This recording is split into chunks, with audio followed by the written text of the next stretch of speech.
Assalamualaikum warahmatullahi wabarakatuh. Kembali lagi ke channel Cahaya Ilmu. Channel yang berisi tentang kisah-kisah inspiratif yang bisa dijadikan pelajaran. Sebelum menonton, jangan lupa subscribe, like, and comment. Pada suatu masa, Islam telah menyebar luas. Masjid berdiri megah, ilmu berkembang, dan peradaban tampak berjaya. Namun di balik ketenangan itu, sebuah badai sedang menunggu untuk meledak. Ini bukan fitnah pedang. Bukan pula perang fisik, ini adalah fitnah akidah. Ujian yang menyerang iman dan memisahkan antara kebenaran dan kepentingan, kekuasaan. Penguasa memerintahkan, ucapkan apa yang kami kehendaki, bukan demi ilmu, tapi demi legitimasi. Bukan demi kebenaran, tapi demi kekuasaan. Sebagian memilih diam, sebagian memilih selamat, karena satu kalimat saja cukup untuk menyelamatkan nyawa. Namun, satu kalimat itu harus dibayar dengan iman. Di saat mayoritas terdiam, di saat lisan-lisan terkunci oleh rasa takut, Allah menyiapkan satu jiwa untuk berdiri sendirian, bukan raja, bukan jenderal, bukan pemilik harta. Ia hanyalah seorang penuntut hadis yang menjadikan Al-Quran dan Sunnah sebagai napas hidupnya. Jika kebenaran menuntut harga, apakah engkau sanggup membayarnya? Dan jika iman harus diuji, siapakah yang akan tetap berdiri? Saat semua memilih mundur, inilah kisah seorang imam yang memilih cambukan daripada mengkhianati akidah. Dalam sejarah Islam, tidak semua nama besar lahir dari istana. Sebagian lahir dari kesunyian, kesederhanaan, dan doa yang tidak terdengar manusia. Dialah Ahmad bin Muhammad bin Hambal bin Hilal. Bukan nama bangsawan, bukan gelar kekuasaan.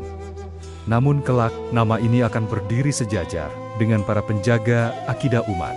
Nasabnya tidak dihiasi tahta, tidak pula diselimuti kemewahan. Ia berasal dari keluarga biasa yang dikenal dengan kehormatan, kerja keras, dan hidup apa adanya. Baghdad, kota tempat ia tumbuh, kota ilmu dan perdebatan, kota para ulama dan filsuf. Namun, juga kota di mana kekuasaan dan akidah sering bertabrakan. Ayahnya bukan ulama terkenal, bukan pejabat. Ia adalah seorang prajurit, pelayan negara yang hidup dengan disiplin dan kehormatan dari ayahnya. Imam Ahmad mewarisi keteguhan dan keberanian. Keluarganya tidak mengenal kemewahan, namun mereka mengenal adab. Tidak kaya harta, tetapi kaya nilai. Tidak tinggi kedudukan, namun tinggi kehormatan. Dari lingkungan seperti inilah, identitas Imam Ahmad terbentuk. Bukan pencari pangkat, bukan pemburu popularitas, melainkan penjaga ilmu dan kebenaran. Sejak awal hidupnya, ia menjaga jarak dari istana, karena ia tahu, tidak semua yang dekat dengan kekuasaan, dekat dengan kebenaran. Identitasnya jelas. Ia adalah penjaga sunnah, bukan karena gelar, tapi karena pilihan hidup. Bukan karena popularitas, tapi karena kejujuran. Dari nasab yang sederhana, lahirlah iman yang luar biasa. Dan dari identitas yang bersih, Allah angkat derajatnya hingga dikenang sepanjang zaman. Di sebuah malam yang sunyi, di kota Baghdad, tanpa sorak, tanpa istana, seorang anak lahir yang kelak mengguncang sejarah iman. Ia lahir pada tahun 164 Hijriah, di masa ketika ilmu berkembang pesat. Namun, ujian akidah sedang disiapkan oleh takdir. Ayahnya, Muhammad bin Hambal, adalah seorang prajurit. Ia mencintai kehormatan, menjaga amanah, dan hidup sederhana. Namun takdir berkata lain. Kebersamaan itu tak berlangsung lama. Ayah Imam Ahmad wafat saat ia masih kecil. Sejak itu, hidup mengajarkannya arti kehilangan sebelum ia mengenal dunia. Tinggallah ia bersama ibunya, seorang wanita salehah yang menjadi dunia dan pelindungnya. Tak banyak harta, tak banyak sandaran, selain iman dan kesabaran. Di rumah sederhana itu, ibunya mengajarkan satu hal penting, bahwa kehormatan lebih mahal dari kekayaan, dan kebenaran lebih berharga dari kenyamanan. Dalam sunyi malam, Doa-doa dipanjatkan, bukan doa agar anaknya kaya, bukan agar terkenal, melainkan agar ia menjadi hamba yang jujur dan penjaga agama Allah. Ia tumbuh sebagai anak yatim, namun hatinya tidak rapuh, karena Allah sendiri yang menguatkannya melalui tangan seorang ibu yang tak pernah menyerah. Dari rahim kesabaran itulah lahir keteguhan yang kelak tak mampu dipatahkan oleh rantai, cambukan, dan kekuasaan. Tidak semua imam besar lahir dari kemewahan, sebagian lahir dari air mata, doa, dan kesabaran yang panjang. Di saat anak-anak lain masih terlelap, ia telah melangkah keluar rumah. Bukan menuju pasar, bukan pula menuju permainan. Ia menuju tempat di mana cahaya ilmu menyala. Ia tumbuh tanpa ayah, tanpa harta, namun ia memilih satu bekal yang tak bisa dicuri dunia, ilmu. Masjid menjadi sekolahnya, tiang-tiang menjadi saksi betapa seorang anak kecil duduk diam, mendengar dan menyerap setiap kata. Sebelum memiliki buku yang banyak, ia menghafal. Sebelum dikenal manusia, ia dikenal oleh ayat-ayat Allah. Usianya muda, namun adabnya dewasa. Ia tidak berbicara sebelum paham, tidak bertanya tanpa kebutuhan. Seringkali ia belajar dalam keadaan lapar, namun laparnya tubuh tak pernah mengalahkan laparnya jiwa akan ilmu. Dengan tangannya sendiri, ia menulis. Setiap huruf adalah amanah, setiap baris adalah tanggung jawab, karena ilmu baginya bukan untuk dipamerkan, melainkan untuk dijaga. Ibunya tak pernah berkata, "Cukup." Ia membangunkannya sebelum subuh, menyiapkan langkahnya, dan menguatkan niatnya. Sejak kecil, ia telah memilih bukan jalan termudah, bukan jalan tercepat, melainkan jalan yang paling jujur. Di masa kecil inilah benih seorang imam ditanam, bukan oleh pujian, bukan oleh kekuasaan, tetapi oleh lapar, disiplin, dan keikhlasan. Dan dari langkah-langkah kecil itulah sejarah besar mulai ditulis.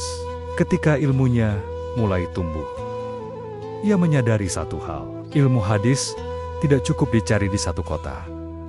Maka ia mengambil keputusan yang hanya berani diambil oleh orang-orang yang ikhlas. Ia meninggalkan Baghdad, kota kelahirannya, tempat ibunya, tempat kenyamanan terakhir, bukan demi dunia, melainkan demi satu kalimat. Rasulullah bersabda, ia berjalan jauh, melintasi panas yang membakar, debu yang menusuk napas.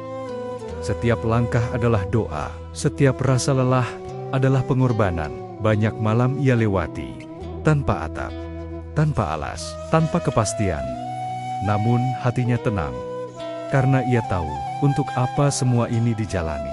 Ia mendatangi kota demi kota, mencari satu hadis, satu sanad, satu kebenaran. Karena baginya, satu hadis yang sahih lebih berharga dari emas. Ia duduk di hadapan para ulama besar, mendengar dengan penuh adab, mencatat dengan penuh kehati-hatian, tidak tergesa, tidak sombong, tidak merasa cukup. Hadis tidak ia ambil dari ingatan semata, ia tulis dengan tangannya.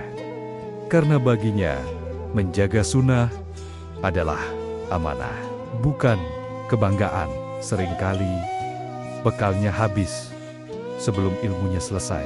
Namun ia tidak kembali, karena kenyang bukan tujuannya, ridha Allah lah tujuannya. Safar ini bukan hanya menguji tubuhnya, ia membentuk jiwanya, mengikis kesombongan, menumbuhkan kesabaran, dan menguatkan keikhlasan. Dari perjalanan panjang itu, terkumpullah ribuan hadis. Namun lebih dari itu, terkumpul pula ribuan air mata, ribuan langkah, dan ribuan pengorbanan. Ia kembali bukan sebagai bangsawan, bukan pula sebagai pejabat. Ia kembali sebagai penjaga amanah. Amanah, sunnah Rasulullah. Tidak ada kemuliaan tanpa pengorbanan. Dan tidak ada sunnah yang terjaga tanpa orang-orang yang rela berjalan sejauh ini. Ilmu tidak turun kepada yang sombong, ia mendekat kepada mereka yang duduk rendah, mendengar lama, dan menjaga adab. Imam Ahmad tidak belajar dari satu arah. Ia menghimpun ilmu dari banyak mata air, agar sunnah terjaga dari kesalahan, dan kebenaran berdiri di atas sanad. Di Makkah, ia duduk di hadapan Sufyan bin Uyainah, seorang penjaga hadis yang dikenal dengan ketelitian dan keteguhan. Dari beliau, Imam Ahmad belajar hati-hatian dalam riwayat, dan rasa takut kepada kesalahan. Di majelis Yahya bin Ma'in, setiap nama diuji, setiap sanad ditimbang. Disinilah Imam Ahmad ditempa bahwa hadis bukan hanya dihafal, tetapi diverifikasi. Dan di antara guru yang paling berpengaruh adalah Imam Al-Syafi'i. Dari beliau, Imam Ahmad memahami bagaimana hadis dipahami dan bagaimana fikih dibangun tanpa meninggalkan sunnah. Imam Ahmad tidak pernah mendahului gurunya, tidak memotong pembicaraan, tidak menampakkan diri, karena baginya adab adalah pintu ilmu. Dari majelis ke majelis, dari kota ke kota, para guru itu tidak hanya mengajarkan ilmu, mereka membentuk karakter. Meski telah hafal ribuan hadis, ia tetap duduk sebagai murid, karena orang yang merasa cukup telah berhenti bertumbuh. Ilmu para guru itu menyatu dalam dirinya, menjadi cahaya yang kelak menerangi umat. Di masa fitnah, siapapun yang ingin tinggi derajatnya, hendaklah ia duduk rendah di hadapan guru-gurunya. Ilmu sejati tidak selalu lantang. Ia tidak butuh sorak, ia tumbuh dalam sunyi dan dijaga dengan rasa takut kepada Allah. Bagi Imam Ahmad, Al-Quran adalah cahaya dan sunnah adalah penjelasnya. Keduanya tidak boleh dipisahkan dan tidak boleh ditundukkan oleh akal yang tergesa. Ketika ditanya, ia sering terdiam lama, bukan karena tidak tahu, tetapi karena takut salah atas nama agama Allah. Baginya, mengucapkan, "Aku tidak tahu," lebih selamat daripada berbicara tanpa ilmu. Ia menimbang sanad seperti menimbang emas. Setiap perawi diperiksa, setiap jalur diteliti, karena satu kesalahan kecil dapat merusak kebenaran yang besar. Imam Ahmad tidak menolak akal, namun ia menolak akal yang ingin menguasai wahyu. Baginya, akal adalah pelayan, bukan penguasa.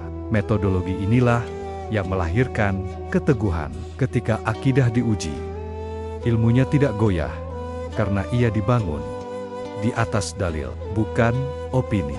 Majelisnya sederhana, tanpa protokol, tanpa kemegahan. Namun, di sanalah lahir generasi penjaga sunnah.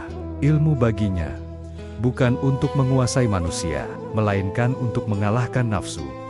Bukan untuk dikenal, tetapi untuk diamalkan.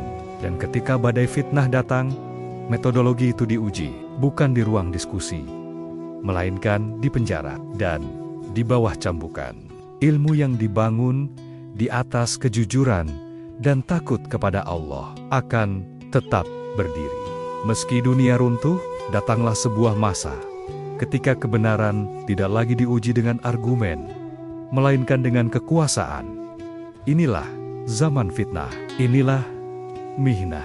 Penguasa memerintahkan satu keyakinan, Al-Quran adalah makhluk, dan siapa yang menolak akan dihukum.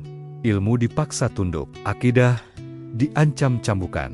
Sebagian memilih diam, sebagian terpaksa mengalah, bukan karena mereka bodoh, tetapi karena takut akan pedihnya siksaan. Namun satu nama menolak tunduk, Imam Ahmad bin Hambal. Ia ditangkap, dibelenggu, diseret menuju istana, bukan sebagai penjahat, tetapi sebagai saksi kebenaran. Mereka berkata, "Ucapkan satu kalimat saja, kami bebaskan engkau." Satu kalimat untuk menyelamatkan tubuh, namun menghancurkan iman. Dengan suara tenang ia menjawab, "Tunjukkan dalil dari Al-Quran dan Sunnah." Hening, karena kebenaran tidak bisa dipaksa. Cambukan pun dimulai. 1, 2, 3. Setiap pukulan menghantam tubuh, namun tidak menggoyahkan iman. Tubuhnya lemah, darah mengalir, namun lisannya tetap menjaga kebenaran. Al-Quran adalah kalamullah. Di antara rasa sakit, Ia tidak mendoakan kebinasaan. Ia berdoa agar umat ini diselamatkan dari kesesatan. Kabar itu menyebar. Rakyat gemetar. Jika Imam Ahmad saja disiksa, apa arti iman kita? Fitnah tidak selamanya berkuasa.